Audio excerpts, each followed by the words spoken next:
Алло, Руко, ти щось хотів? Так, хотів спитати, як ти? Уже знайшов житло, братику? Так, знайшов, навіть уже ключі отримав. До сих пір не розумію, як я міг забути про свою заначку. Ага, ну ти й даєш. Ну добре, давай, мушу на роботу бігти. А, що це там лежить? Чи хто? О боже. Алло, швидка? Заходьте, пане Роунд. Нещасна жінка. Хто ви і хто я? Покличте лікаря негайно.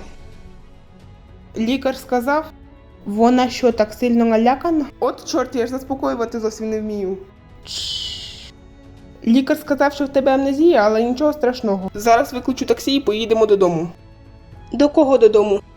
Ну, до мене, звісно, ти ж не пам'ятаєш, де живеш? А, ну точно. Алло, таксі?